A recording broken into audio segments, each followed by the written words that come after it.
Yang kami hormati Bapak Bombongan Silaban, SH, LLM, sebagai Hakim Tinggi Pengadilan Tinggi Medan yang hari ini sebagai narasumber kita, dan Bapak John Pantas Lumban Tobing, SH, MHum, bertindak hari ini sebagai pelaksana harian Ketua Pengadilan Tinggi Medan, dan hari ini juga selaku moderator pada acara pembinaan hari ini.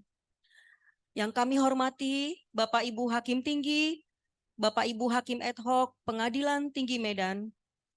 Yang kami hormati Bapak Ibu para Ketua Pengadilan Negeri sewilayah hukum Sumatera Utara beserta jajarannya yang saat ini sudah bergabung bersama kami melalui aplikasi Zoom Meeting. Yang kami hormati Bapak Ibu pejabat struktural, fungsional, dan pelaksana pada Pengadilan Tinggi Medan. Puji dan syukur kita panjatkan kepada Tuhan Yang Maha Esa yang telah melimpahkan kepada kita segala nikmat dan karunia-Nya, sehingga kita semua dapat berkumpul pada hari ini dalam keadaan sehat, dalam acara pembinaan teknis dan administrasi yudisial Pengadilan Tinggi Medan, Jumat 27 Januari 2023. Bapak Ibu yang kami hormati, acara akan diawali dengan menyanyikan lagu Indonesia Raya, yang selanjutnya dilanjutkan dengan himne Mahkamah Agung Republik Indonesia. Hadirin dimohon berdiri.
Hadirin, kami persilahkan duduk kembali.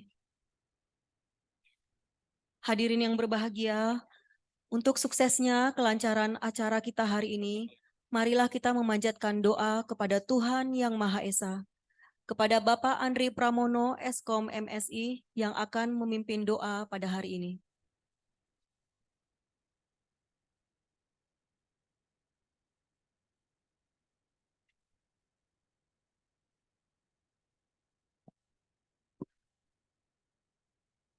Assalamualaikum warahmatullahi wabarakatuh. Bapak Ibu yang kami hormati, marilah kita berdoa menurut agama dan keyakinan masing-masing. Izinkan kami mandu menurut agama Islam. A'udzubillahi minasyaitonirrajim. Bismillahirrahmanirrahim. Alhamdulillahirabbil alamin. Wassalatu wassalamu ala asrofil anbiya'i wal mursalin wa ala alihi washabihi ajmain. Ya Allah, Tuhan yang Maha Pengasih dan Maha Penyayang. Pada kesempatan yang amat bahagia ini, kami berkumpul dalam rangka acara pembinaan teknis dan administrasi yudisial Pengadilan Tinggi Medan dan Pengadilan Negeri se-Sumatera Utara.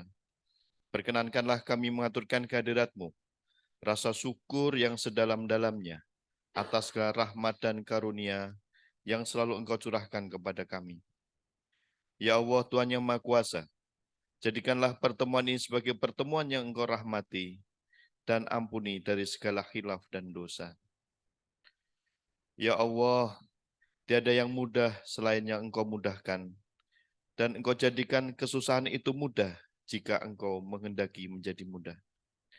Ya Allah, Tuhan yang Maha Pengampun, ampunilah dosa-dosa kami, dosa orang tua kami, dan dosa para pemimpin kami. Ya Allah, terimalah doa kami. Rabbana atina fid dunya hasanah wa fil akhirati hasanah wa qina adzabannar. Subhana rabbika rabbil izzati amma yasifun. Wassalamun ala mursalin walhamdulillahi rabbil alamin. Assalamualaikum warahmatullahi wabarakatuh.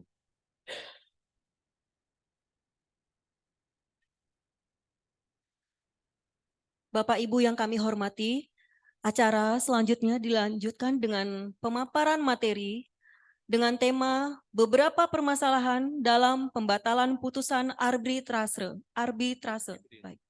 Yang dibawakan oleh Bapak Bombongan Silaban SHM Hum, Hakim Tinggi Pengadilan Tinggi Medan, selaku pembicara pada hari ini, dan Bapak John Pantas Lumban Tobing, SHM Hum, Hakim Tinggi Pengadilan Tinggi Medan, selaku moderator, yang nantinya acara ini akan dirangkaikan dengan sesi tanya-jawab.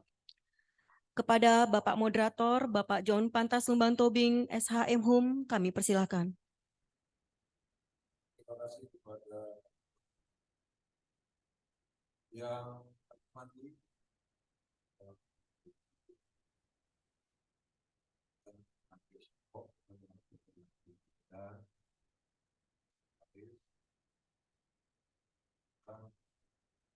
beserta seluruh yang berbahagia, khususnya kepada narasumber juga yang terwakili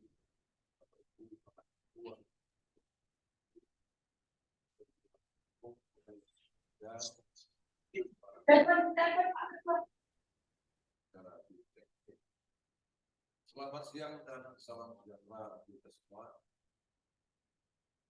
Senang bertemu dengan Bapak Ibu sekalian, apalagi kita mengikuti acara BUTEK ini. Sebelum kami serahkan kepada narasumber, kami perkenalkan dulu narasumber yang tampil pada kuliah ini. Apabila tak kenal menggunakan bayang, kali ini tak kenal nyambung. Nah, supaya nyambung nih nanti kita perkenalkan dulu. Ini barang baru di Pengadilan Tinggi Medan, tapi nama beliau sudah cukup tersohor, yaitu Bapak Bombongan Silaban. Bapak tanggal lahir tanggal saja Kabul Utara, Kota Utara, dan Hakim Tinggi pada Pengadilan Tinggi Medan.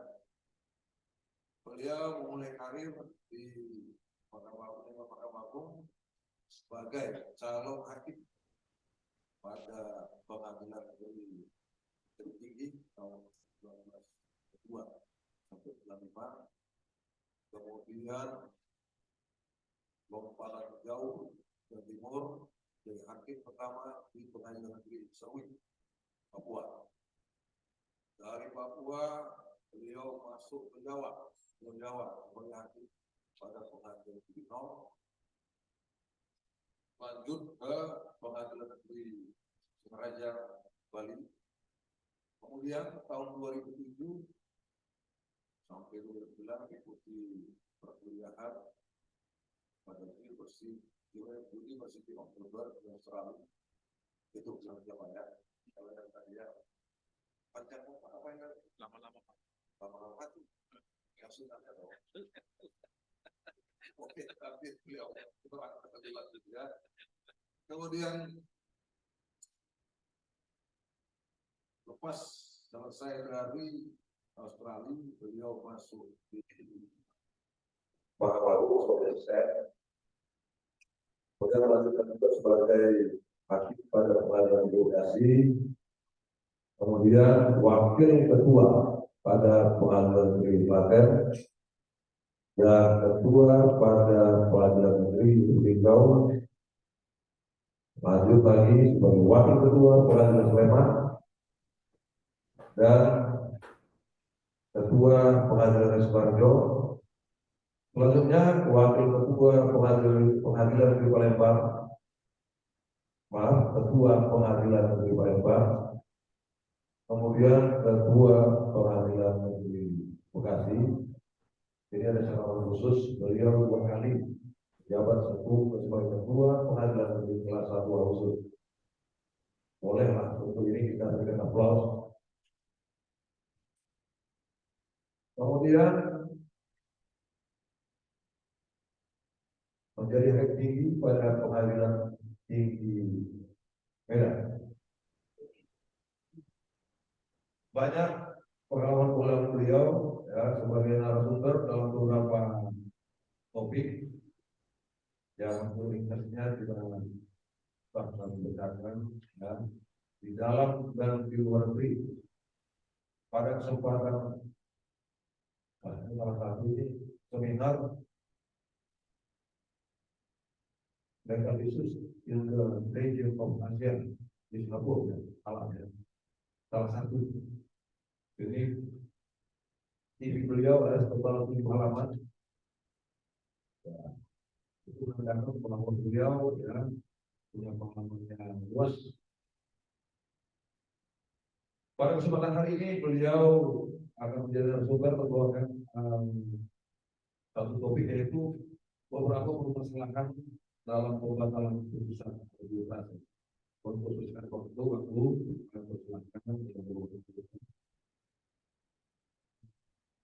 Assalamualaikum warahmatullahi wabarakatuh. Selamat sore dan salam sejahtera kepada kita semuanya. Om Swastiastu, Namo Buddhaya, salam kebajikan. Yang saya hormati Bapak Pelham sekaligus juga pada kesempatan ini sebagai moderator. Yang saya hormati yang mulia Bapak Hakim Tinggi, Ibu Hakim Tinggi. Yang saya hormati Bapak Panitra dan juga Bapak Sekretaris Pengadilan Tinggi Medan. Berikut dengan jajarannya. Yang saya hormati teman-teman rekan Ketua Pengadilan Negeri sewilayah Sumatera Utara dan Bapak Ibu para hakim di Pengadilan Negeri sewilayah Sumatera Utara dan berikut seluruh jajarannya. Pertama sekali kita mengucap syukur kepada Tuhan Yang Maha Esa bahwa pada kesempatan ini kita diberikan waktu untuk bisa berbincang-bincang sedikit, refreshing terhadap hal-hal yang menjadi singgungan pekerjaan kita, di mana pimpinan kita telah mengambil kebijakan setiap hari Jumat seharusnya ini kita akan melakukan diskusi, lebih sifatnya diskusi, ada perbincangan-perbincangan supaya nanti tidak kita gamang atau kaku di dalam menjalankan tugas kita. Pada beberapa hari yang lalu saya dimintakan oleh Pak Tobing untuk menggantikan teman kita pada hari ini dan kebetulan saya memang ada bahannya. sehingga saya diminta kemarin itu adalah tentang permasalahan pembatalan putusan arbitrase. Nah, kebetulan pelajaran ini adalah juga pelajaran yang pernah saya ambil waktu saya mengambil S2 di Australia, sehingga saya masih ada bahan-bahan sedikit lah untuk bisa kita perbincangkan. Tentu berbeda dengan di Indonesia. Di Indonesia yang menjadi nanti akan kita perbincangkan masalah-masalah apa yang menjadi dan di hadapan kita sehari-hari waktu kita menjalankan tugas. Pertama sekali, izinkanlah saya kepada Bapak dan Ibu untuk menyampaikan materi ini, dan juga mohon kurang lebihnya nanti dikala menyampaikan materi ini, dan tentunya masih jauh dari yang sempurna, dan saya harapkan Bapak Ibu nanti bisa melengkapi dan membantu saya untuk menyempurnakan pengertian dan juga masalah-masalah yang ada di arbitrase di dalam persidangan kita sehari-hari. Nah, saya juga mengucapkan terima kasih kepada Bapak Moderator khusus ya, karena pada kesempatan ini saya sudah diperkenalkan sebagai orang baru di sini, dan saya perlu sampaikan kepada teman-teman Ketua Pengadilan Negeri se-Sumatera Utara bahwa saya baru 2 minggu menjalankan tugas di tempat ini, dan saya sekitar 3 minggu atau sekitar bulan yang lalu masih sama dengan Bapak Ibu semuanya masih Ketua Pengadilan. Sekarang saya mengucap syukur sudah bisa di tempat ini sebagai hakim tinggi, dan tentunya saya mengucapkan terima kasih banyak atas doa dan dukungan Bapak seluruhnya, dan juga izin untuk bisa bergabung di Sumatera Utara ini. Kembali ke judul tadi adalah, saya akan memulai judulnya adalah tadi disampaikan oleh MC adalah beberapa permasalahan. Silakan dibuka apanya. Ya, sebelum saya lanjutkan, barangkali masalah arbitrase untuk beberapa orang masih asing dan untuk beberapa orang sudah kenal. Tapi di dalam beberapa kali pekerjaan saya, baik di Palembang maupun di Bekasi, tidak banyak hakim-hakim yang mengetahui tentang arbitrase ini. Nah, oleh karena itu, mari kita mengenal lebih jauh lagi tentang arbitrase. Dan saya yakin bahwa hampir semua kita kalau ditanya arbitrase, tahu nggak tentang arbitrase? Pernah dengar dan tentu tahu. Tapi sedalam apa dan sejauh mana dikenal arbitrase tentu berbeda-beda. Sama dengan kalau ditanya, kenal nggak Presiden Indonesia? Kenal Jokowi. Tapi sedalam apa kita mengenal Jokowi tentu berbeda-beda. Saya pasti berbeda mengenalnya dengan menterinya atau dengan istrinya. Pasti berbeda, sejauh mana. Nah, oleh karena itu kepada Bapak Ibu, barangkali Bapak Ibu sudah mengenal arbitrase, tapi sedalam mana mari kita lihat-lihatlah. Nah, oleh karena itu kepada teman-teman yang di KPN, saya rileks saja ya, dan juga Bapak Ibu Hakim, santai aja, kita hanya refreshing bincang-bincang. Pertama, arbitrase ini adalah dimulai dengan adanya konvensi New York ya, itu karena adanya masalah-masalah hukum yang tidak bisa dilaksanakan di negara orang lain atas putusan asing. Dibentuklah arbitrase, sehingga arbitrase ini diawali dengan New York Convention. New York Convention ini hanya mengenal tentang recognition and enforcement of foreign arbitral award. Hanya bagian pengakuan dan pelaksanaan putusan arbitrase. Jadi sifatnya yang internasional, yang foreign arbitral award. Tapi tidak diatur di sana tentang domestik, hanya internasional. Domestiknya tidak. Nah, pada pengalaman kita di Indonesia, itu ada membuatkan perkara Dohas ya, kalau nggak salah Dohas ya, di mana Jakarta Pusat membatalkan putusan arbitrasi asing. Nah, kalau ingin kita bertanya atau ada pendapat, apakah Pengadilan Negeri Indonesia dapat membatalkan putusan arbitrasi asing? Misalnya arbitrasi Singapura atau Inggris, dapatkah Pengadilan Indonesia membatalkannya? Atau dari PN ini biasa yang sudah pintar-pintar ya, yang sudah duluan belajar ya. Kata pintar nggak ada juga ya, mungkin ada lebih memberi perhatian atau lebih dulu membaca. Bisakah Pengadilan Negeri Indonesia membatalkan putusan arbitrasi asing? Nah, oleh karena itu, itulah salah satu bagian dari akan kita teruskan di dalam acara ini. Presentasi saya pada siang ini adalah, atau sore ini adalah, bahwa ada beberapa permasalahan di dalam pembatalan putusan arbitrase Dan pasal 70 adalah tidak bersifat imperatif, tetapi juga ada pasal-pasal yang lain yang mengatur pembatalan arbitrase sebagaimana diatur dalam Undang-Undang Nomor 7 Tahun 1999. Arbitrase, lanjut ke next. Lanjut ya. Ke berikutnya ya.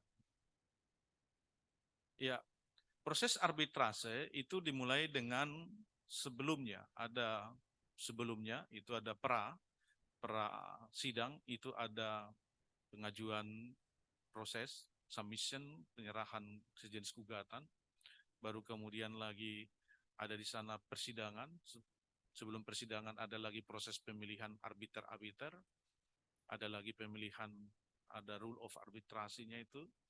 Nah, semua setelah lengkapi baru ke persidangan. Di persidangan ada juga bukti-bukti dan akhirnya membuatkan putusan. Nah, kemudian setelah putusan ada namanya itu adalah pendaftaran putusan arbitrase ke pengadilan negeri, itu waktunya 30 hari. Pendaftaran putusan ini kepada pengadilan negeri masih bagian dari proses arbitrase. Jadi itu tidak bisa dianggap menjadi hal yang terpisah. Artinya bahwa setelah putusan arbitrase, maka itu belum selesai proses arbitrasenya. Selesai arbitrase prosesnya adalah setelah didaftarkan di pengadilan negeri 30 hari setelah putusan. Nah, kemudian yang 30 hari itu didaftarkanlah di pengadilan negeri. Untuk pengadilan negeri Medan, saya tanya, ada di sana register pendaftaran putusan arbitrase? Pengadilan negeri Medan. Pak Panitranya? Ada?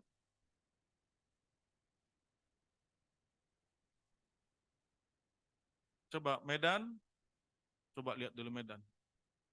Biar sekalian ya mencek administrasinya. Medan. Baik, Medan, PN Medan. Ya, hadir, Pak. Coba dicek buku register pendaftaran putusan arbitrase, adakah?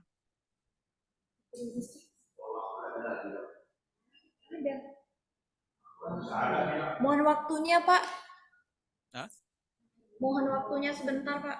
Iya, itu yang memegang itu adalah Panmut Hukum. Pak Panitranya tahu itu ya? Udah berapa sekarang nomornya sampai bulan ini ya? Nah, di sana Panitra akan membuatkan telah didaftarkan di tanda terima di pengadilan negeri tersebut. Nah, setelah itu, itulah dasarnya bahwa putusan itu sudah bisa untuk dieksekusi. Tapi pada umumnya setelah diregistrasi di pengadilan itu, hampir semuanya, hampir ya, tidak seluruhnya, hampir semuanya mengajukan pembatalan. Dan pembatalan itu diajukan hanya 30 hari setelah didaftarkan di pengadilan negeri. Lewat dari situ, kalaupun dimajukan tetap diterima, tetapi akan putusannya NO. Oleh karena itu, untuk arbitrase, memang pengacaranya harus yang betul-betul itu bidangnya, karena kalau anggap remeh dengan waktu, maka waktu itu juga lah yang membatasi hak-haknya. Nah, oleh karena itu kepada pengacara juga yang di bidang arbitrase dan juga dari Bani, dalam hal ini Bani yang banyak ya, untuk tetap hati-hati dan waspada agar jangan sampai lewat waktu mendaftarkan putusannya ke pengadilan negeri yang dituju tidak lebih daripada 30 hari. Ini dari segi administrasi prosesnya. Nah, di dalam proses arbitrase ini ada beberapa acara yang harus dilalui dengan seharusnya. Dan kalau tidak dilalui acara itu oleh arbitrase itu, maka bisa menjadi dasar untuk mengajukan pembatalan.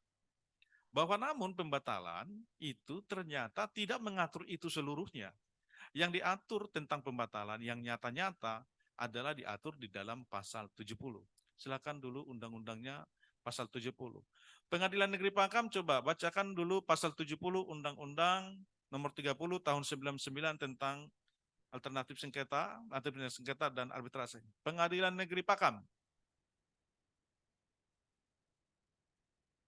Coba ditanya ya supaya mereka aktif juga ya. Nanti kalau hanya dengar-dengar jadi tidur nanti. Panggil Pengadilan Negeri Pakam. Baca Baik, pasal 70. Pengadilan Negeri Pakam. Baca pasal 70 Undang-Undang Nomor 30 Tahun 99. Medan tadi sudah diperiksa buku registernya, sambil diperiksa ya. Nanti satu-satu Pengadilan Negeri akan saya panggilin satu-satu ya.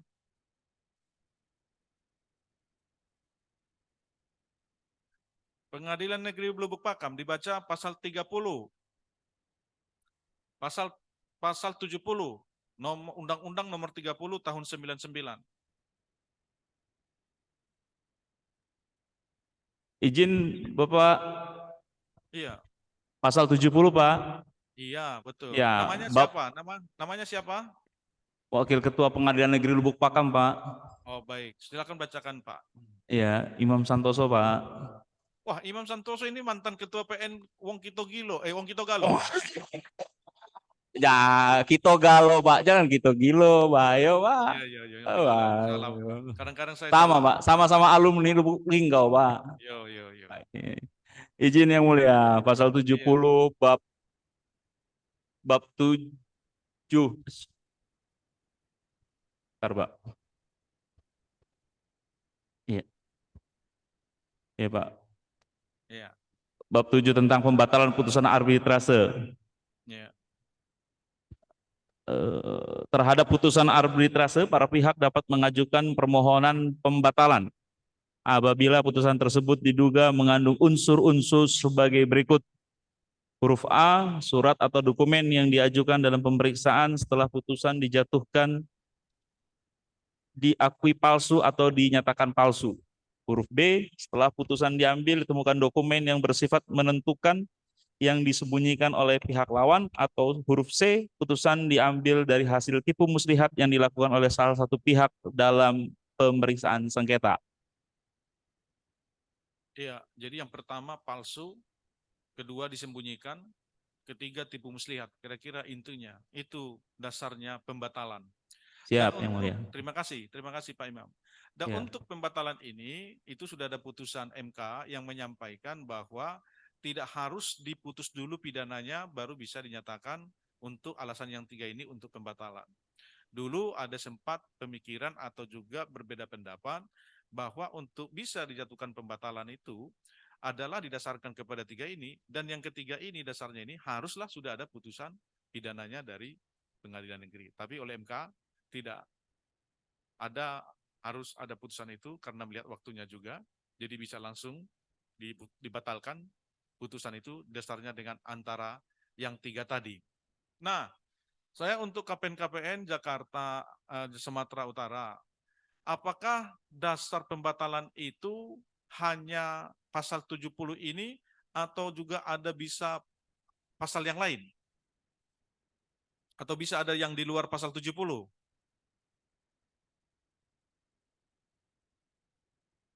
Pengadilan Negeri Rantau Prapat. Pengadilan Negeri Rantau Prapat. Apa pendapatnya ketuanya? Nanti suatu saat mungkin di beberapa tempat ini belum ada ya, tapi untuk memperkenalkan lumayan lah Bapak Ibu Hakim, ketua khususnya nanti bisa mengerti. Pengadilan Negeri Rantau Prapat, apakah pasal 70 itu mengikat secara imperatif, definitif, tidak boleh ada di luar itu alasan pembatalan untuk putusan arbitrase?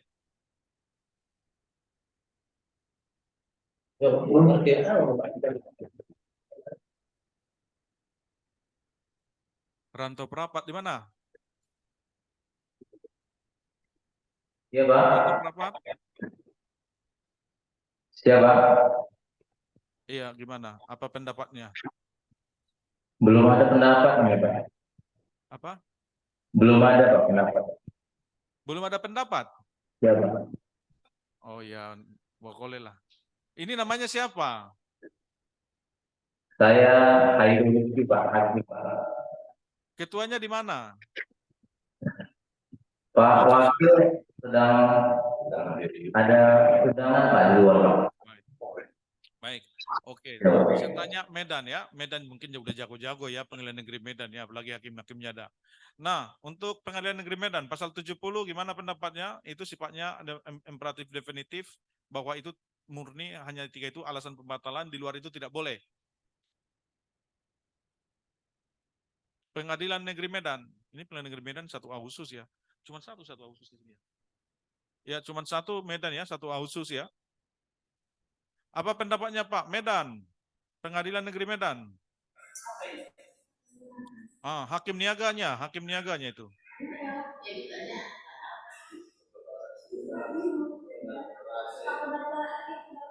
Hah?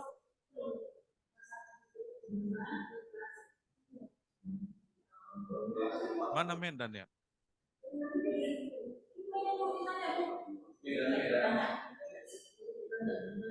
Berapa orang tinggal di Medan? Di Medan ada berapa orang itu ya? Ini Medan perlu loh ini. Arbitrase itu perlu di Medan ya, sangat lebih penting di Medan. Pak izin Pak, boleh diulang lagi Pak pertanyaannya Pak? Oh boleh, diulang lagi ya. Apakah pasal 70 itu sifatnya imperatif bahwa pembatalan putusan itu hanya didasarkan kepada pasal 70 atau ada hal yang lain di luar itu?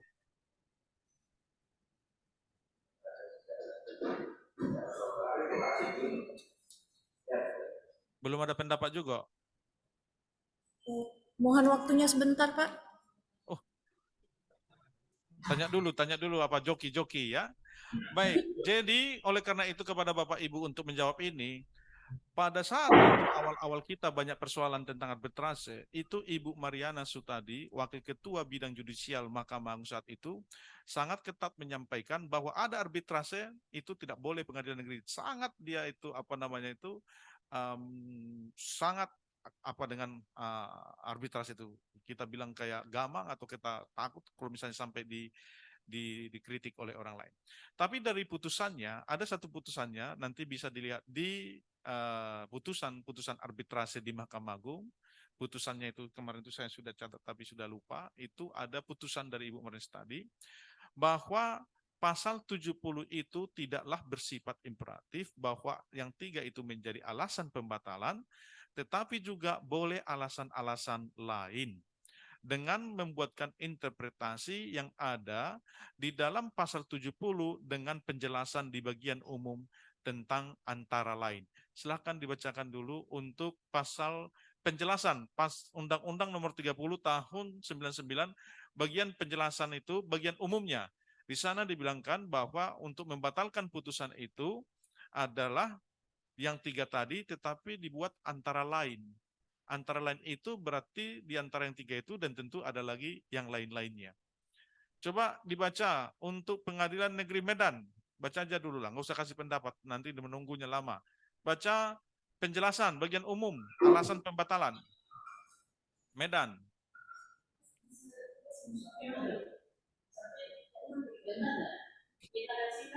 Iya. Hal ini dimungkinkan karena beberapa hal antara lain. Surat atau dokumen yang diajukan dalam pemeriksaan setelah putusan dijatuhkan diambil palsu atau dinyatakan palsu. B. Iya, sebentar, cukup. Sebentar cukup. Berarti di situ ada kata antara lain ya. Antara lain. Oleh karena itu dengan kata antara lain itu maka dibuatlah interpretasinya bahwa di luar pasal 70 itu juga bisa alasan untuk pembatalan.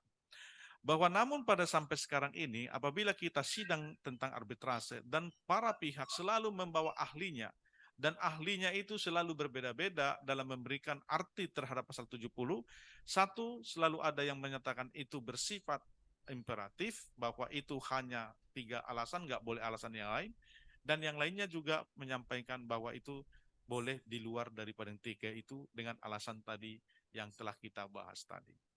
Ya, lanjut.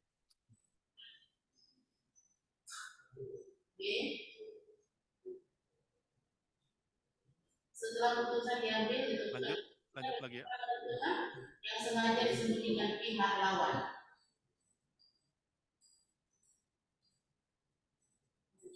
Di depan dia. Jangan itu dulu ya. Baik. Oleh karena itu kepada Bapak dan Ibu, bahwa sesuatu itu bisa dibatalkan adalah bisa di luar dari pasal 70. Termasuk juga bagian yang ini adalah klausul di dalam suatu perjanjian. Klausul dalam suatu perjanjian itu harus disebutkan adalah arbitrase. Ternyata kalau tidak ada arbitrasenya, nyata-nyata dibuatkan suatu klausul dan bisa disidangkan dalam arbitrase, nah itu juga tentu bisa dibatalkan. Nah, di dalam klausul ini banyak juga berbeda pendapat apabila dikonstruksi, dibuatkan rumusan bahasa atau kalimat-kalimat yang bisa memberikan arti yang berbeda-beda atau pengertiannya tidak jelas. Contohnya bisa dibuatkan itu apabila kedua belah pihak menemukan persoalan dipersamaykan secara mediasi dan arbitrase. Mediasi dan arbitrase. Macam-macam di dalam rumusan-rumusan itu. Sehingga di dalam rumusan-rumusan ini saya tidak perlu ungkapkan semuanya rumusannya, sehingga bisa menimbulkan beberapa pengertian. Satu, waktu dimasukkan ke arbitrase, katanya itu bukan arbitrase, itu ke pengadilan negeri, datang pengadilan negeri, dilihat di sana juga tidak ada yang jelas, apanya, bisa ditafsirkan bisa ke arbitrase, bisa juga ke pengadilan negeri. Di beberapa negara termasuk Australia juga, ini juga menjadi persoalan karena dirumuskan segala sesuatu yang timbul dari perjanjian itu yang menjadi ruang lingkup arbitrasenya. Jadi kalau misalnya di luar itu tidak boleh diarbitrasekan. Nah, waktu masuk satu kasus itu adalah tentang X, dan X itu apakah itu merupakan bagian dari akibat dari perjanjian itu seperti dalam klausula, ataukah di luar daripada akibat yang di dalam perjanjian itu juga menjadi perdebatan di dalam merumuskan apakah ini masuk daerah arbitrase apa tidak. Jadi oleh karena itu, untuk rumusan-rumusan di dalam klausula dalam suatu perjanjian itu berbagai macam, sedemikian berbagai macamnya menimbulkan beberapa interpretasi. Tetapi oleh karena itu, interpretasi yang harus kita lakukan juga menjadi bagian daripada cara membatalkannya. Karena kalau kita tidak menguasai tentang interpretasi, maka kita tentu akan mengalami kesulitan dalam melakukan membatalkan apa tidak. Nah, apakah misalnya suatu arbiter itu di dalam menjalankan suatu persidangan proses arbitrase itu telah melakukan tugasnya, wewenangnya dalam ruang lingkup sesuai dengan klausula yang dibuatkan. Kalau misalnya dibuatkan mediasi, ternyata dimajukan menjadi arbitrase, apakah bisa kita langsung batalkan? Ya tentu bisa, karena itu bukan ruang lingkup arbitrase, karena dibilang mediasi. Mediasi dengan arbitrase tentu hal yang berbeda. Nah, oleh karena itu, untuk memberikan suatu pengertian terhadap suatu klausula, maka ada disebutkan di sini dan juga selalu standar, kira-kira bagaimana kita memberikan pengertian. Untuk sekarang ini ada yang saya lihat itu undang-undang KUHP yang baru, bahwa ada menyinggung baru satu undang-undang yang menyinggung tentang interpretasi. Interpretasi tersebut dinyatakan di sana bahwa untuk melakukan pengertian tidak boleh menggunakan analogi, interpretasi analogi. Itu yang diatur dalam undang-undang KUHP. Dilarang melakukan analogi. Nah, kalau di undang-undang Australia, kemungkinan juga di Anglo-Saxon beberapa, itu tidak diatur apa yang dilarang. Tetapi untuk melakukan interpretasi di dalam undang-undang ini, haruslah menggunakan kepada purpose atau intention. Jadi maksud atau niat daripada pembuat undang-undang. Harus dilihat ke sana. Nah, kalau misalnya di luar itu, maka tidak boleh melakukan interpretasi. Karena ternyata masalah interpretasi ini masalah yang serius, karena dapat menimbulkan berbagai macam pengertian. Nah, kalau misalnya kita lihat beberapa interpretasi yang ada di persoalan-persoalan yang secara viral dan juga menarik perhatian, itu sangat banyak. Contohnya aja dulu ada interpretasi saya ingat itu Pak Yusril ya, tentang bagaimana tidak ada kata tahanan di sana itu, berarti itu putusan tidak bisa dilaksanakan karena dia tidak tahanan. Nah, terus disampaikan lagi saat itu yang ada di ILC menyampaikan bahwa Pak Suhadi kalau tidak salah ya, bahwa melihat pasal itu tidak boleh berdiri sendiri, tetapi harus kontekstual. Dan juga kalau kita lihat di beberapa undang-undang juga banyak yang berantukan khusus tentang interpretasi. Undang-undang kepilitan paling banyak itu yang tidak harmonis, tidak sesuai pasal yang satu dengan pasal yang lain. Di sana juga perlu banyak interpretasi. Nah, kalau misalnya kita memberikan pengertian dengan cara interpretasi kita secara gramatikal saja, maka akan terjadi persoalan-persoalan. Oleh karena itu, sedemikian pentingnya ini, maka internasional ternyata telah membuatkan bagaimana cara melakukan interpretasi yang benar secara internasional ya. Ini yang saya maksudkan internasional yang kita sampaikan. Di Indonesia belum kita atur bagaimana cara membuat interpretasi. Ya, oleh karena itu silakan next.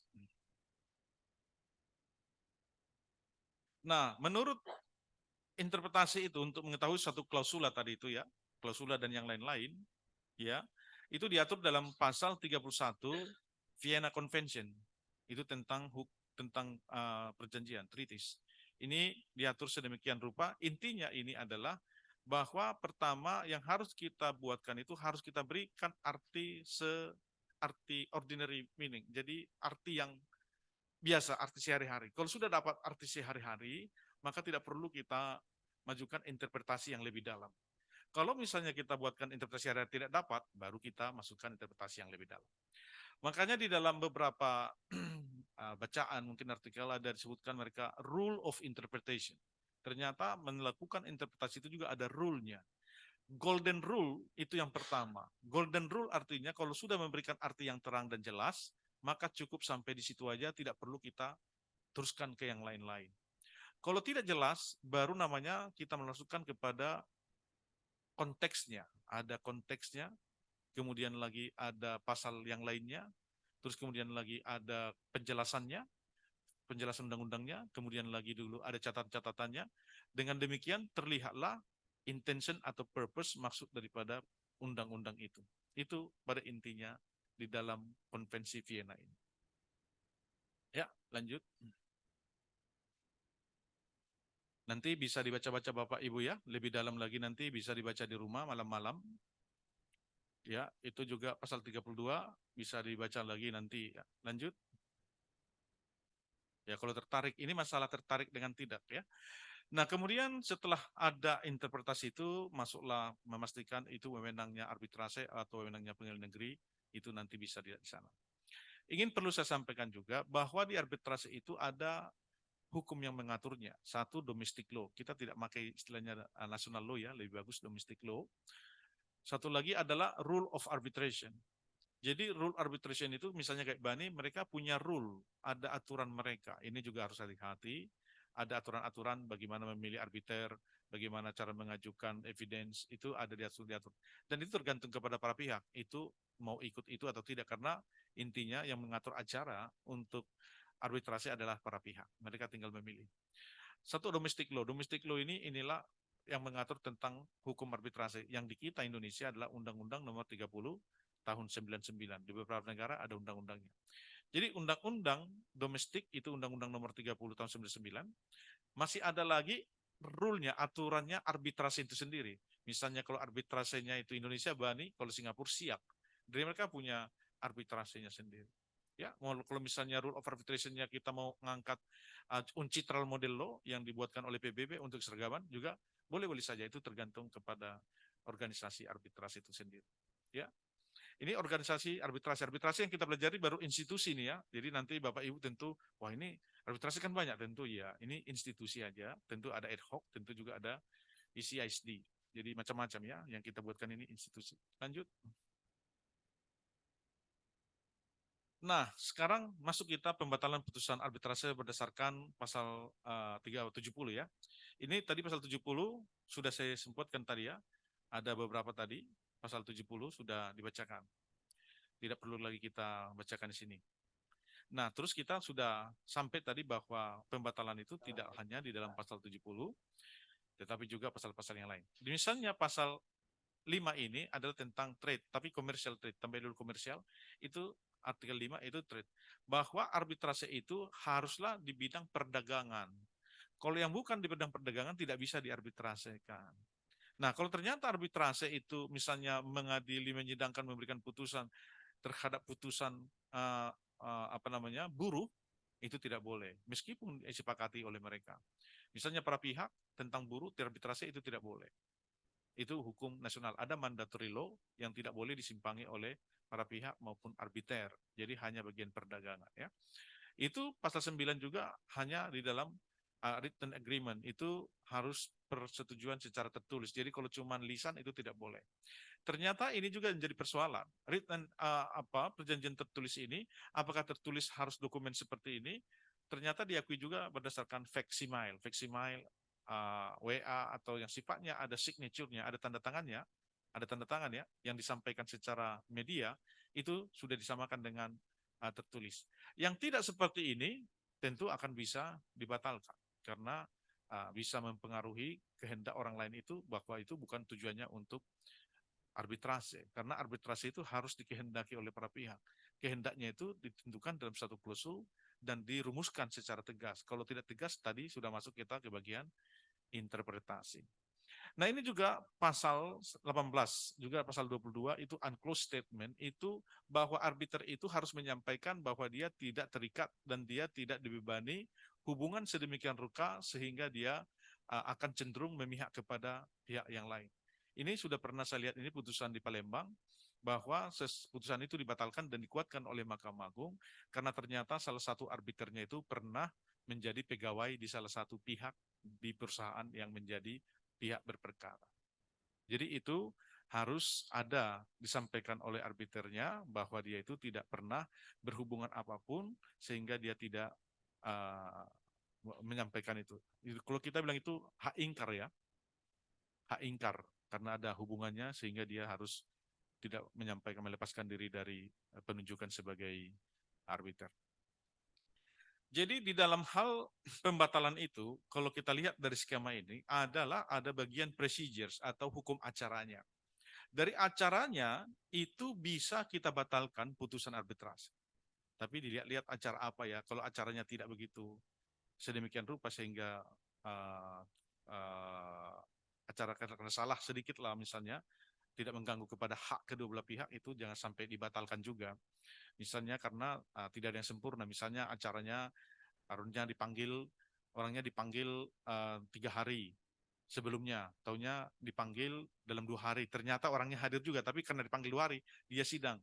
Habis itu setelah dia kalah, dia mengajukan pembatalan. Pak, itu dibatalkan, saya dipanggil cuma 2 hari, seharusnya kan paling sedikit 3 hari Pak. Jadi saya itu udah melanggar acara mereka itu, sehingga itu harus dibatalkan. Ya orangnya juga sudah hadir, sudah menyampaikan hak-haknya, dia tidak, walaupun dipanggil 2 hari, karena dia datang juga, tidak juga menghilangkan hak-haknya. Itu janganlah dibatalkan gara-gara yang seperti itu.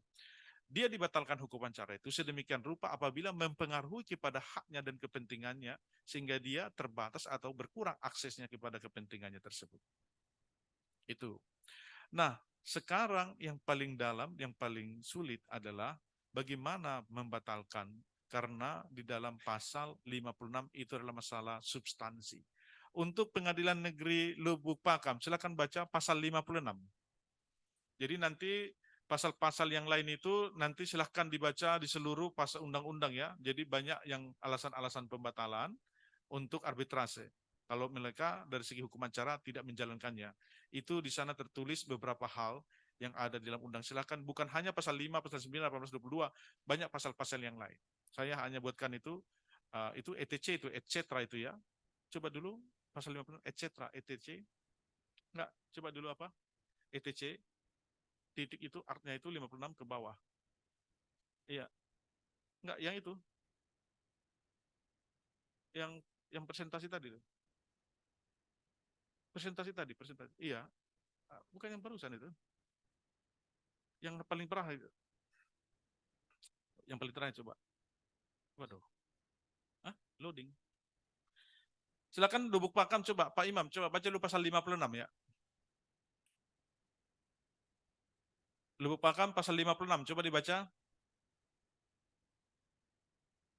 Yaitu ETC itu etc. Artnya itu ke bawah. 56 yang mulia. Iya. Artnya itu ke 5, artnya ya ke bawah itu. Siap. Enter ke bawah. Enter. Ya, Pasal 56 yang mulia. Iya. Arbiter atau majelis arbitrase mengambil putusan berdasarkan ketentuan hukum atau berdasarkan keadilan dan kepatutan. Iya. Jadi itu adalah hal yang yang sangat penting, bahwa arbiter itu dalam menjatuhkan putusan harus berdasarkan kepada hukum. Berarti hukum. Itu udah dalam ya, hukum. Dia berdasarkan hukum apa tidak? Nanti kita bahas pelan-pelan, tapi untuk semuanya tidak bisa semuanya ya. Baru satu lagi, kepatutan dan keadilan. Nah, itu harus dipilih. Dalam rule of arbitration Bani diminta kepada para pihak. Kalau misalnya hukum, bisa nggak keadilan dan kepatuhan ditanda tangan? Maka berlakulah saat itu bukan hanya hukum, tetapi berlaku hukum, keadilan, dan kepatutan. Itu terserah kepada arbiternya dan melakukan best practices-nya menurut mereka. Kalau tadi kita sudah sampaikan tadi beberapa hal, itu contoh-contoh di luar pasal 70 ya, masih banyak lagi. Dari segi acaranya, maka kita bisa batalkan putusan arbitrase. Sekarang yang paling sulit, kalau acara gampang, karena tertulis di sana. Ada di sana. Kalau tidak ada di sana itu berarti bisa dibatalkan. Tapi untuk artikel 56, ini tidak dituliskan di sana hukum apa. Pokoknya tidak berdasarkan hukum, maka dia bisa dibatalkan. Nah, ternyata banyak juga yang menerapkan salah hukum arbiter sehingga dia dibatalkan. Nah, oleh karena itu harus hati-hati juga kita, apakah para pihak memilih hukum atau juga memilih kepatutan dan keadilan. Itu yang berbeda, ex aequo et bono. Ex aequo et bono dengan hukum berbeda, bukan kayak kita modelnya ex aequo et bono yang sekarang ini kita gabungkan. Karena menentukan hukum apa yang berlaku.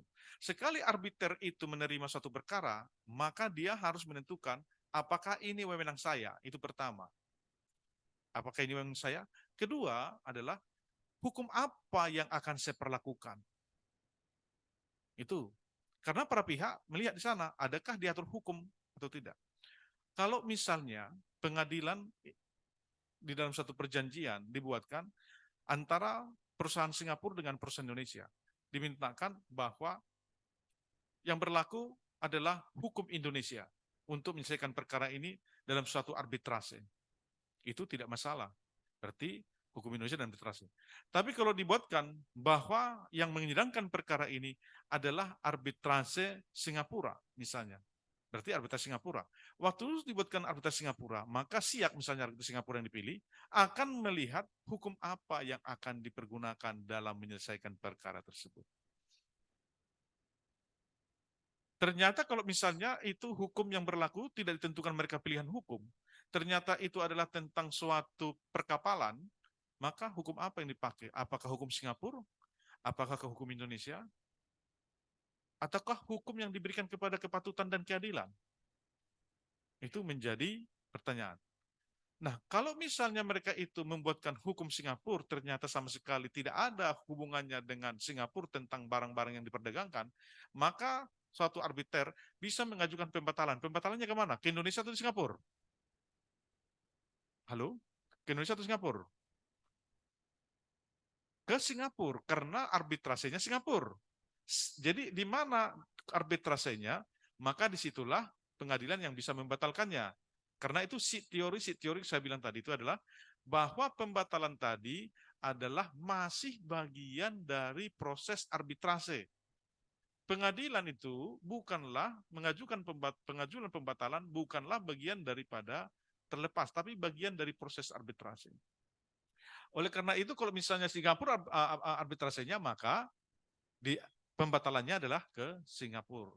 Kalau di Indonesia Bani arbitrasenya, maka di Indonesia lah untuk bisa pembatalannya. Nah, oleh karena itu kalau kita misalnya dia orang Indonesia tidak setuju dengan penerapan hukum arbiternya arbitrasi Singapura, maka dia mengajukan pembatalan kepada pengadilan negeri di Singapura, menyatakan bahwa putusan arbitrase ini harus dibatalkan karena dia tidak melaksanakan hukum sebagaimana mestinya.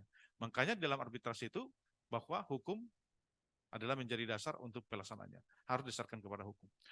Nah, hukum yang berlaku tetap seperti kita ini juga, seperti pasal 56, itu Singapura memakai uncitral model law. Uncitral model law itu uncitral yang ditetapkan oleh PBB untuk bisa mengatur tentang domestic law-nya. Domestic law, uncitral model law. Jadi Singapura, Brunei, Thailand itu sudah mengadopsi uncitral model law. Kalau Indonesia belum. Jadi mungkin nggak tahu arahnya kemana nanti.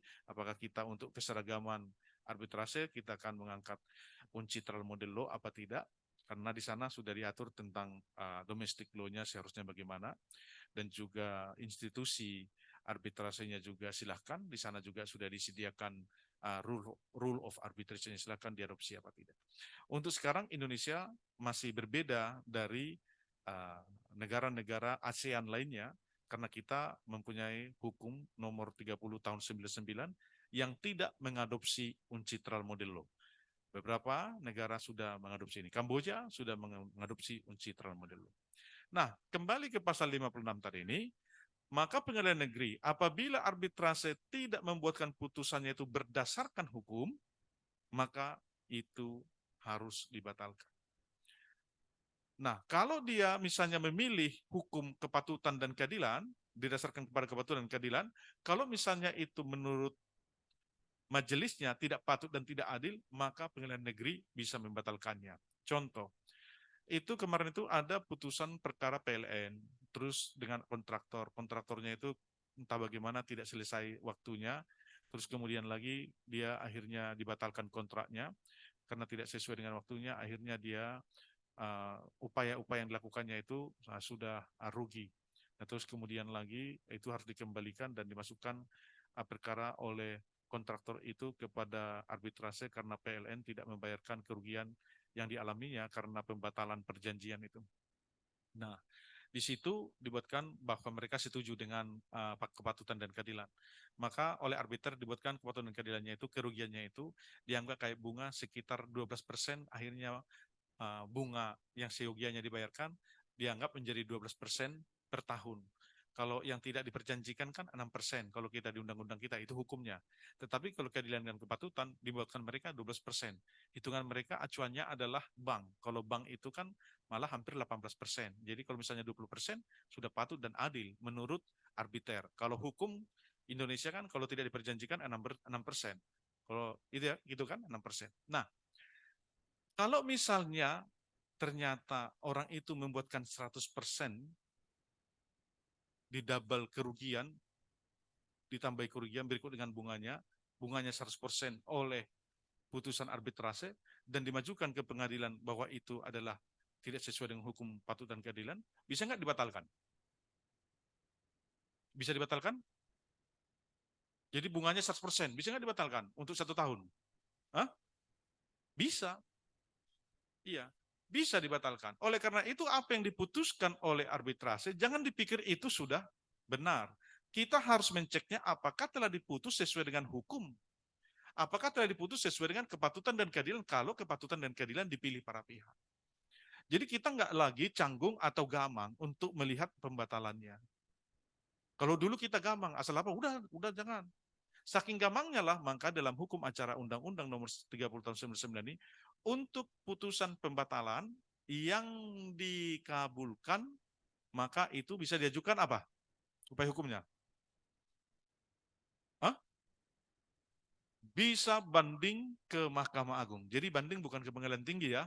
Banding ke Mahkamah Agung. Artinya dia juga sebagai judex fakti juga di Mahkamah Agung. Banding. Tapi kalau misalnya pembatalan yang ditolak, ada nggak upaya hukumnya? Untuk putusan yang ditolak, ada upaya hukumnya? Panitra Pengadilan Negeri Medan untuk pengajuan perkara upaya hukum untuk perkara arbitrase yang ditolak pembatalannya, ada upaya hukum? Apakah berkasnya dikirimkan? Nah, oleh karena itu, untuk yang ditolak pembatalannya, tidak ada upaya hukum. Dan berkas apabila dia mencoba upaya hukum, tidak boleh dikirimkan ke Mahkamah Agung. Kalau kita kirimkan ya salah. Sedemikian rupanya, kalau kita lihat kan tidak imbang itu, dari segi keseimbangan. Harusnya kan tolak juga harus ada upaya dong. Masa kalau dikabulkan upaya, kalau tolak enggak upaya? Nah itu kenapa? Karena kalau misalnya pada prinsipnya seharusnya arbitrase itu sudah dianggap seperti lebih benar lah. Kalau misalnya dibatalkan putusannya ada apa? Minta diulang lagi ke Mahkamah Agung. Tapi kalau ditolak, ya sudah benar lah kalau ditolak karena memang arbitrase seperti itu. Jadi artinya kalau dikabulkan masih diperiksa lagi Mahkamah Agung. Kalau ditolak selesai sampai di situ.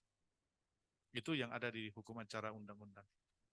Nah, inilah beberapa alasan yang bisa untuk membatalkan putusan arbitrase kita yang saya singgung di sini ini, tentu saya tidak buatkan satu persatu hal-hal yang bersifat procedures atau hukum acaranya. Silahkan cari sendiri. Kalau misalnya hukumnya juga nanti dari pengalaman, ada beberapa putusan yang didasarkan hukum tidak dilaksanakan sebagaimana mestinya, dan di beberapa putusan asing juga ada, dan kita sudah mengaturnya juga. Kalau dipilih kepatutan juga sudah kita atur juga. Nah, oleh karena itu bisa kita sampaikan bahwa putusan arbitrase tidak hanya dapat dibatalkan berdasarkan pasal 70, tetapi juga oleh pasal-pasal yang lain sepanjang masalah hukum acaranya, dan juga bisa dibatalkan bukan hanya dari hukum acaranya, tetapi dari substansinya yang diatur di dalam pasal 56. Lanjut.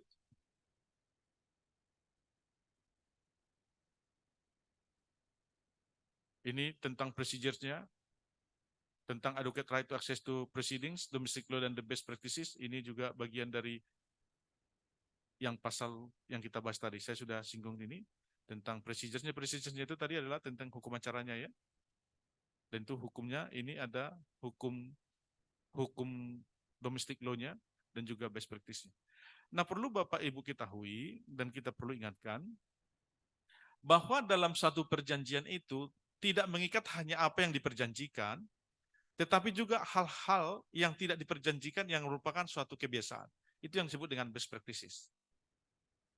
Jadi di pasal 1339, 1338, mereka yang membuatkan perjanjian menjadi undang-undang berlaku ke mereka, tapi 1339, hal-hal yang lainnya sifatnya kebiasaan juga berlaku kepada para pihak itu atau di perjanjian itu, meskipun tidak nyata-nyata dituangkan di dalam perjanjian itu. Saya pikir tidak ada lagi masalah dengan itu ya. Kemudian lagi ex aequo et bono, itu yang tadi saya sampaikan, apakah memilih hukumnya sebagai ex aequo et bono atau hukum. Lanjut.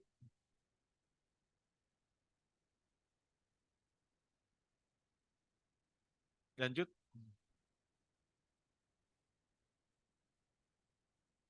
Lanjut. Selesai ya? Ya, kira itulah intinya tadi yang saya sampaikan. Terima kasih kepada Bapak Ibu. Apa yang menjadi kesimpulannya tadi? Bahwa pasal 70 tidak satu-satunya untuk membatalkan, tetapi hukum acara yang lainnya juga bisa membatalkannya, dan tentang substansi hukumnya juga bisa dibatalkan di dalam pasal 56. Demikian kurang lebihnya mohon maaf. Wassalamualaikum warahmatullahi wabarakatuh. Om Santi Santi Santi Om. Kalau ada nanti pertanyaan silakan. Silakan moderator. Baik, Bapak Ibu sekalian, yang sangat jelas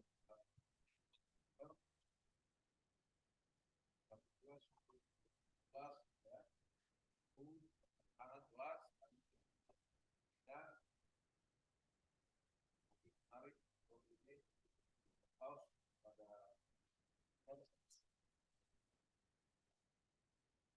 pada dari beberapa boleh tepuk tangan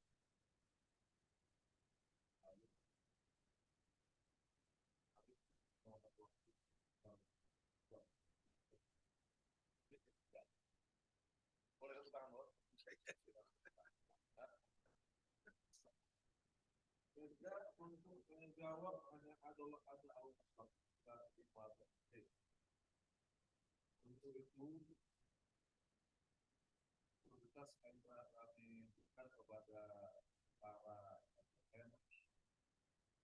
atau yang mengikuti acaranya secara virtual, ya, kami silakan. Kalau yang ada bahan ini boleh nanti dilanjutkan pulang. Ayo dari dua silakan dari PFN. Yang selamat, Ibu Edis.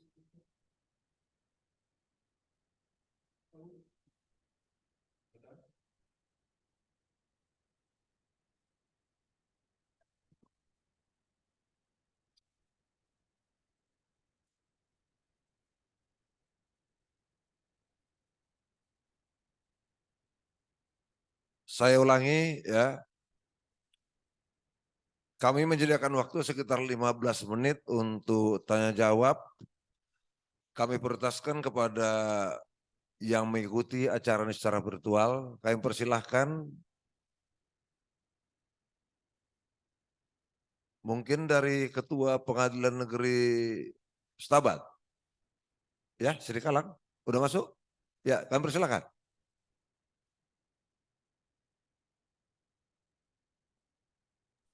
Nah, izin Bapak dari Pengadilan Negeri Stabat, Bapak.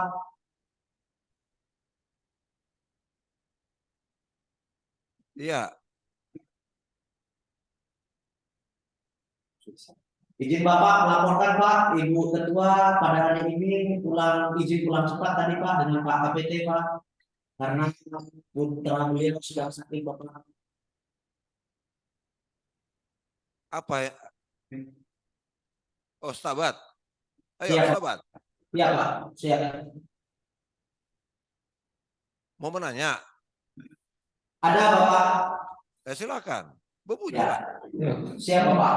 Mohon izin Bapak untuk pertanyaan kami Pak, apakah kan tadi Bapak ada disebutkan bahwa untuk penyelesaian atau pembatalan putusan arbitrase ada 3 alasan dan tadi Bapak ada menyebutkan mengenai adanya alasan-alasan lain di luar daripada eh, hal-hal yang 3 di undang-undang tersebut Bapak.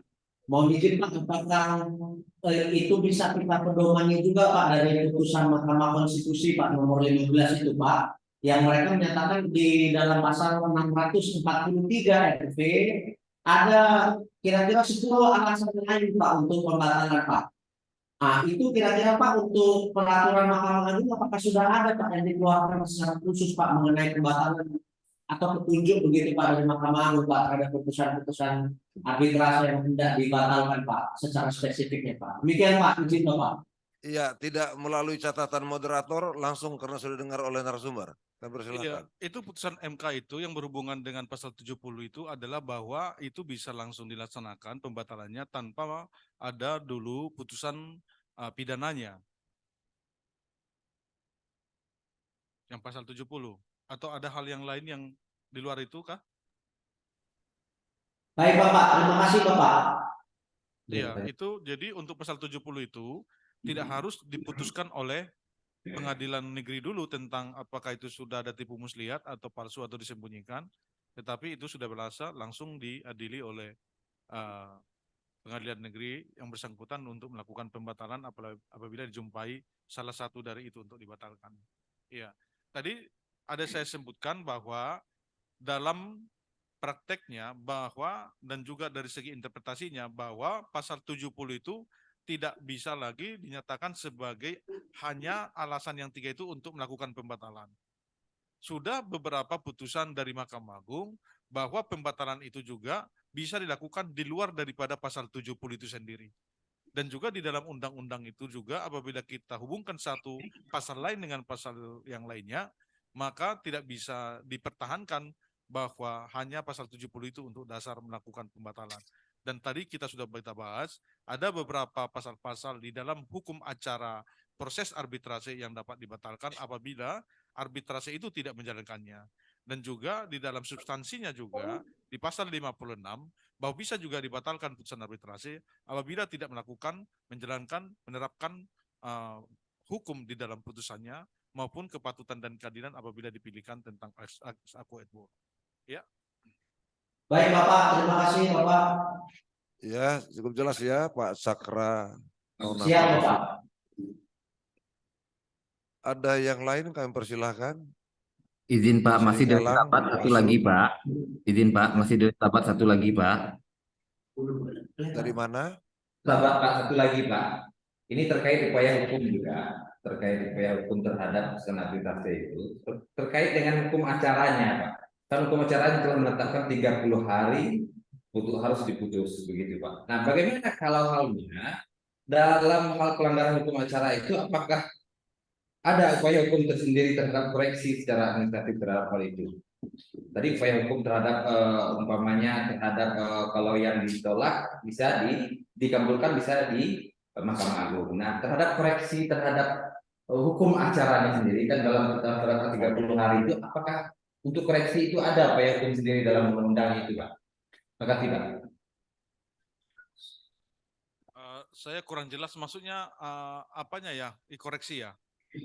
koreksi administratif terhadap umpamanya dalam menyidangkan perkara arbitrase itu lewat dari jangka waktu yang sudah ditentukan secara limitatif dalam Oh, undang-undang. maksudnya ini bukan arbitrasenya tapi di pengadilannya ya.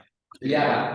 Di persidangan. Jadi memang di pengadilan itu, di dalam undang-undang itu untuk hakimnya itu kan diputuskan itu sejak didaftarkan itu 30 hari, itu maksudnya ya? Iya, Pak, betul. Yang itu, iya.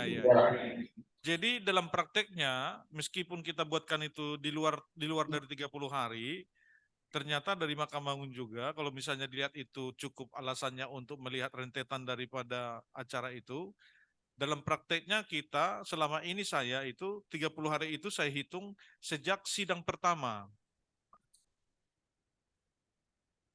Jadinya. Betul.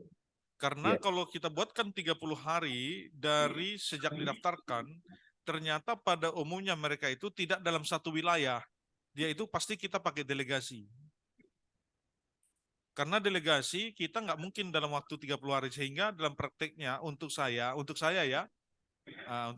dan kebetulan semuanya yang saya periksa, kebetulan tidak ada alasan untuk membatalkan, sehingga semuanya yang saya adili, mungkin ada nggak banyak, paling sekitar 6, ada putusan arbitrase, semuanya saya tolak. Kebetulan tidak ada alasan untuk membatalkan. Nah, dari waktunya saya sidangkan, saya hitungkan itu dan kita sepakati dengan para pihak, 30 hari dari sidang pertama. Kita buatkan court kalendernya dan kita putus sesuai dengan court kalender 30 hari dari sidang pertama. Kalau di dalam undang-undang itu dibuatkan 30 hari sejak didaftarkan, tidak bisa kita jalankan. Gitu. Ya Pak ya? Ya siap Pak, makasih Pak. Ya. Terima kasih.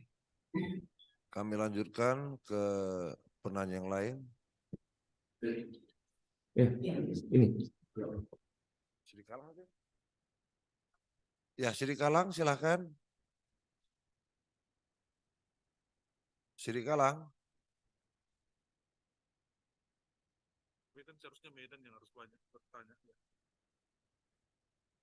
Kami silahkan dari Pengadilan Negeri Sri Kalang.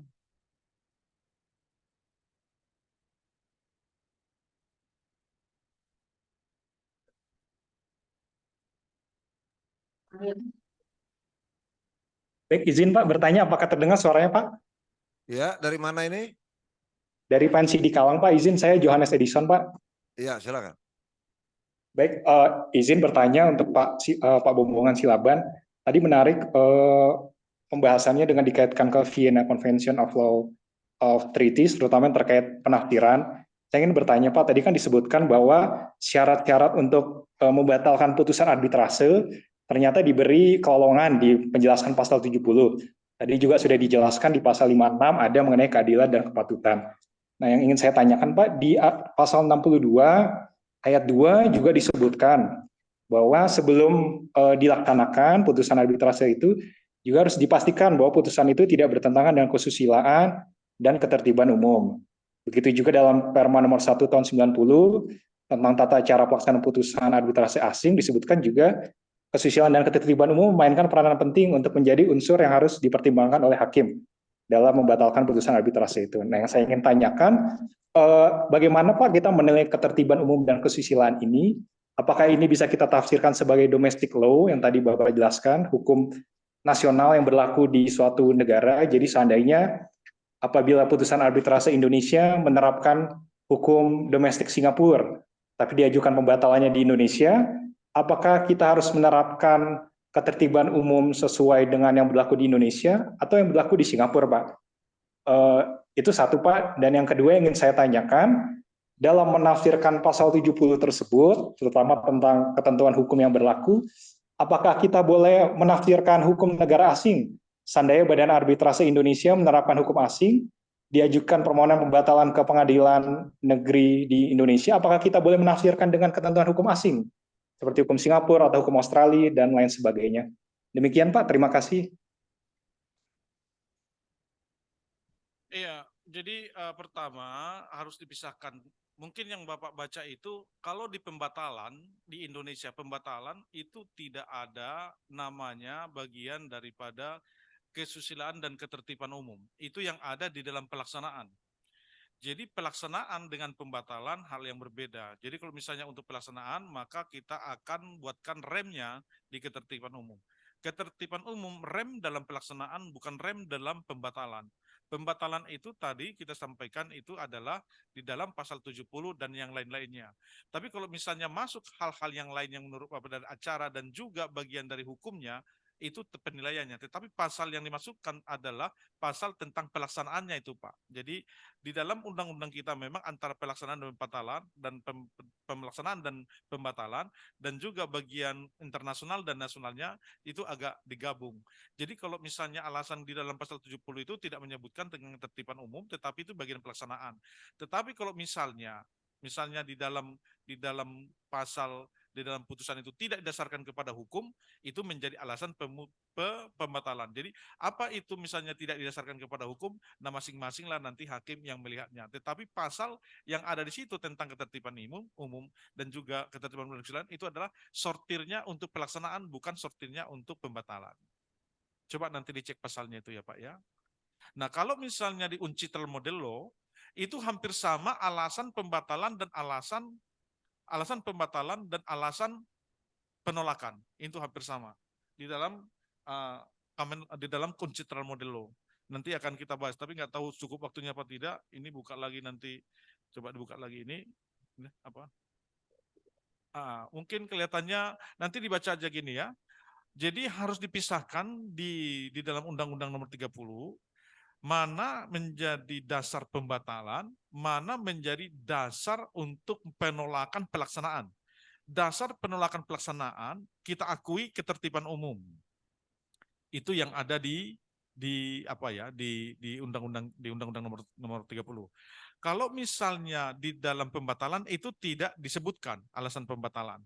Kalau misalnya Bapak nanti menemukannya di dalam pelaksanaan putusan, di dalam putusan misalnya ada pembatalan, tetapi di dalam putusan itu melanggar kesusilaan dan melanggar misalnya ketertiban umum, itu nanti Bapak aja yang menilainya. Tapi dasarnya dari pasal 56. Bukan dasarnya dari pasal tadi pintunya, remnya untuk pelaksanaan penolakan pelaksanaan putusan arbitrasi asing. Ya. Bisa? Baik, Pak, terima kasih, sangat jelas, Pak. Coba, terus yang satu lagi tadi apa? Kalau misalnya arbitrase kita, para pihak memilih pilihan hukum, maka dia akan melakukan pilihan hukum tersebut. Jadi misalnya arbitrasenya arbitra Indonesia, kalau misalnya dipilih hukum Singapura, ya kita pakai hukum Singapura. Pokoknya apa menjadi kehendak para pihak, itu harus dijalankan oleh arbitrase. Nah, cuman dalam beberapa hal, kadang-kadang yang dipilih itu tidak bersinggungan dengan perkara, kadang-kadang juga dalam beberapa hal mereka tidak mau melakukannya. Itu ada nanti beberapa kasus yang agak ada unik ya. Tapi secara umum dulu, yang pokok-pokoknya itu dasarnya dulu, bahwa arbitrase suatu negara bisa menggunakan hukum negara lain untuk pelaksanaannya loh ya, pelaksanaannya. Tapi untuk pembatalannya hanyalah menggunakan di mana arbitrase itu berada, maka di negara itu juga yang bisa membatalkannya, karena saya bilang tadi bahwa pendaftaran dan juga pembatalan itu masih bagian dari proses arbitrase. Ya, jadi nggak boleh putusan arbitrase Singapura dibatalkan di Indonesia, tidak boleh. Tapi putusan arbitrase Singapura bisa ditolak di Indonesia, bisa dengan sortiran yang tadi dalam undang tadi itu. Jadi supaya dipisahkan mana penolakan pelaksanaan, mana pembatalan. Ya. Baik Bapak Ibu sekalian, sangat menarik pembahasan kita pada BIMTEK sore hari ini, namun waktu juga yang membatasi kita. Untuk sementara, para peserta BIMTEK yang mengikuti ini secara online, kami membuka kesempatan ya menanya kepada beliau lewat WA, dan nomor WA beliau ada pada KPN masing-masing. Untuk berikutnya kami berikan kesempatan 1 atau 2 pertanyaan dari para peserta Bapak Ibu sekalian yang mengikuti secara offline di ruangan ini. Kami persilahkan. Ada kira-kira? Atau nanti akan menanya pada obrolan setiap hari kita baru ketemu? Ada pertanyaan dari Pak Nabi itu dulu.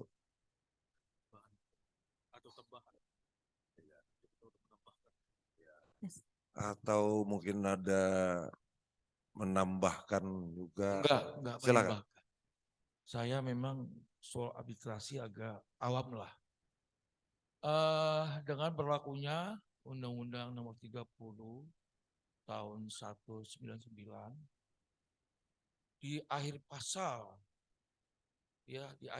daripada Undang-Undang Nomor 30 itu dikatakan, kalau tidak salah saya, dengan berlakunya undang-undang ini, maka ketentuan pasal 615 kalau nggak salah, sampai 651 dinyatakan tidak berlaku lagi. Nah, di antara pasal 615 ini dan sampai pasal 651 ada satu ketentuan pasal, kalau tidak salah pasal tadi sudah disampaikan dari Sidik Kalang, pasal 643. Di sana diberi 10 syarat atau ketentuan yang dimungkinkan untuk mengajukan pembatalan. Tadi dari narasumber menjelaskan bahwa di luar pasal 70 dibenarkan untuk mengajukan pembatalan. Termasuk diantaranya yang menyangkut melanggar kepatutan. Nah, di antara 10 syarat atau kemungkinan yang diberikan oleh pasal 63 tadi, saya lihat di sana, pernah saya baca, ada kepatutan. Sementara di pihak lain tadi dinyatakan bahwa pasal 615 sama 600 sampai 651 tidak berlaku lagi. Pertanyaan saya, merujuk kepada penyampaian narasumber bahwa alasan untuk mengajukan pembatalan tidak hanya yang diatur dalam pasal 70. Pertanyaan saya, apakah masih dapat digunakan pasal 643 RV yang memberi 10 kemungkinan untuk mengajukan pembatalan? Itu aja Pak, terima kasih. Coba dicek dulu yang 10 pembatalan itu yang mana ya? Biar kita bahas yang 10 pembatalan itu yang mana saja. Hah? Ya, dibuka.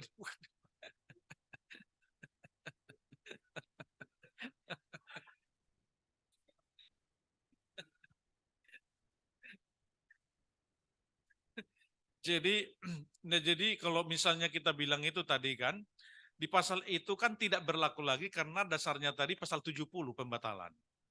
Pasal 70 sebenarnya pembatalan. Zaman dulu hanya ini dasarnya pembatalan. Di luar itu tidak ada lagi pembatalan. Ternyata tidak bisa dipungkiri bahwa kenyataannya harus dibatalkan hal-hal yang di luar daripada itu. Karena nyata-nyata ada yang dilanggar oleh arbitrase, tidak mungkin tidak dibatalkan. Satu ajas yang paling pokok adalah bahwa setiap orang diberikan hak kepada mereka untuk bisa mengajukan haknya. Kalau ternyata pihak yang satu tidak dipanggil dalam suatu arbitrase, yang di sana dipanggil cuma satu pihak, terus diputuskan tanpa hadirnya pihak lain dan dia tidak dipanggil dengan patut, apakah putusannya itu kita biarkan atau tidak, atau kita batalkan? Kalau kita lihat pasal 70 kan tidak bisa itu dasar pembatalan. Tapi kalau seperti itu keadaannya, tentu akan kita batalkan. Tidak bisa dipungkiri karena undang-undang menyampaikan bahwa mereka harus dipanggil secara patut. Kalau mereka tidak dipanggil secara patut, akal-akalan, dipikir seakan-akan sudah dipanggil ke pihak yang satu, tahunya nggak dipanggil, yang datang yang satu, yang hadir dalam arbitrase, diputuskan perkara itu, jadi sedemikian itu tentu akan kita batalkan. Jadi pasal itu dicabut itu tentang alasan-alasan pembatalan itu untuk daripada menguatkan pasal 70. Ya kan? Nah, termasuk sekarang dari pasal 70 kita tidak masuk lagi dari pasal itu masuknya pintunya, karena itu sudah dinyatakan masuklah kita pintu yang dari hal-hal yang diatur di dalam. Nah, enggak, 56 itu substansinya Pak, bukan acaranya. Jadi kalau 56 itu adalah acaranya Pak, substansi. Acara makanya saya bilang tadi, kita bisa batalkan satu dari segi procedures-nya, itu dari segi acaranya, satu lagi substansinya, hukum yang dipergunakan, dan juga tentang itu juga harus dipilih Pak. Kalau misalnya dipilih kepatutan dan keadilan, itu harus dipilih sama mereka. Kalau nggak dipilih, maka berlaku hanya hukum. Nah, makanya di dalam aturan acara arbitrasenya Bani itu disebut dengan tanda tangan, maukah dibuatkan hukum dan juga kepatutan dan keadilan. Kalau kepatutan dan keadilan tanda tangan, maka mereka akan bisa keluar dari hukum. Jadi masukan daripada kepatutan dan keadilan tadi itu. Mereka bisa masuk kepada best practices juga tidak melalui hukumnya. Itu Pak. Makanya tadi yang 10 itu, yang mana itu biar kita cek apa hubungannya dengan yang di dalam undang-undang. Tapi yang pasti di undang-undang itu sudah disebutkan pembatalannya kan pasal 70 Pak. Tapi di dalam kenyataannya dengan menafsirkan antara lain itu di Mahkamah Agung juga sudah terima ada alasan pembatalan di dalam pasal 70 itu. Dan nyata-nyata saya lihat itu memang cukup beralasan apabila dibatalkan suatu putusan arbitrase yang tidak melakukan apa yang telah diatur di dalam Undang-Undang Nomor 30 Tahun 99. Mungkin itu yang bisa sampaikan. Sampai sekarang ini pun kalau kita bersidang, banyak yang berpendapat bahwa pasal 70 itu sifatnya imperatif dan tidak boleh lagi di luar itu. Tapi kenyataannya tidak, masih banyak di luar itu yang harus kita jadikan alasan untuk membatalkan. Karena kalau tidak kita batalkan, jadi salah putusan itu. Betul, antara lain di dalam penjelasan umum. Iya, antara lain.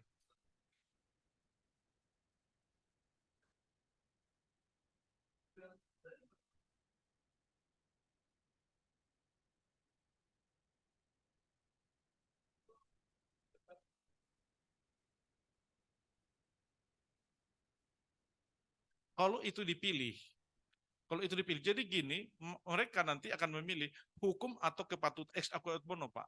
Jadi nanti itu ada dipilih tentang pilihan hukum, Pak.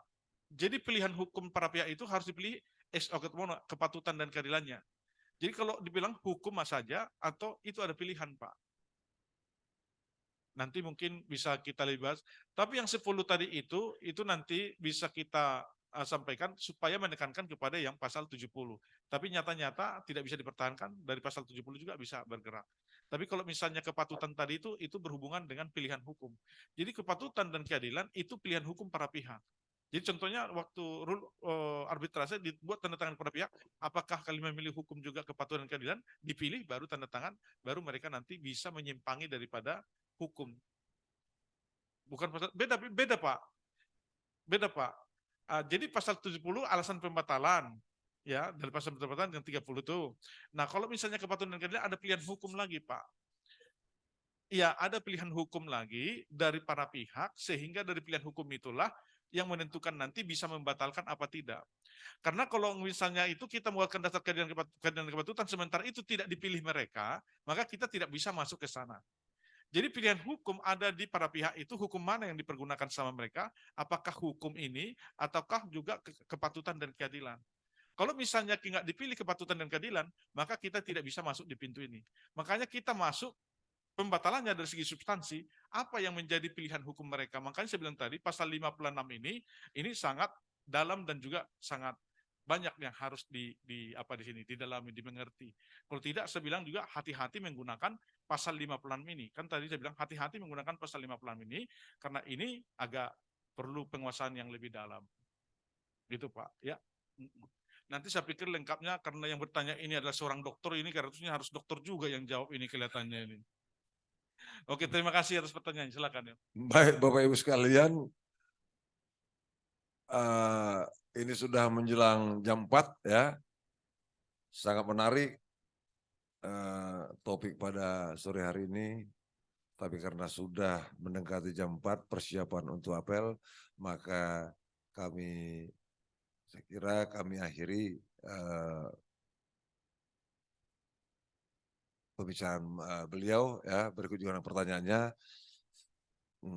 Kami ajak untuk aplaus sekali lagi kepada Pak Bomongan Silaban. Kami serahkan kepada pembicara.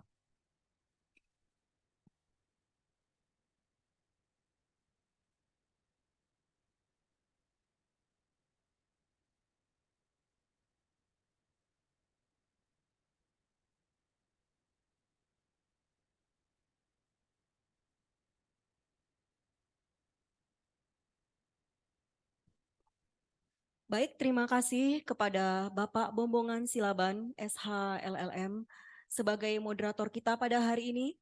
Bapak John Pantas Lumban Tobing, SH M.Hum, yang bertindak sebagai moderator kita pada hari ini. Sekali lagi Bapak Ibu, mari kita beri aplaus kepada narasumber dan moderator kita hari ini. Baik.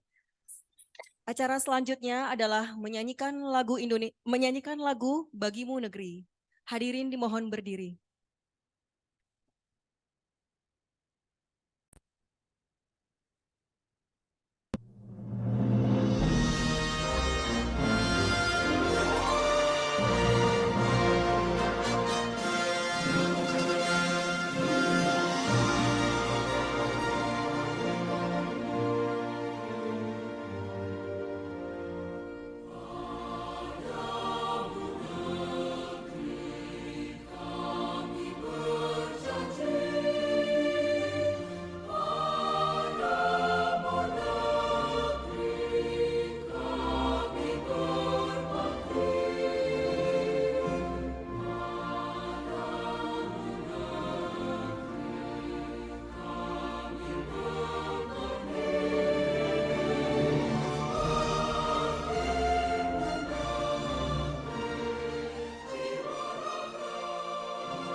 Hadirin dimohon duduk kembali.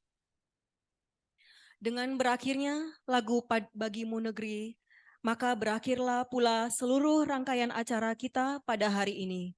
Kami mengucapkan banyak terima kasih kepada Bapak Ibu yang berada di Pengadilan Negeri seluruh wilayah Sumatera Utara yang telah mengikuti acara ini. Dan sampai jumpa minggu depan di acara pembinaan berikutnya. Wassalamualaikum warahmatullahi wabarakatuh. Selamat sore.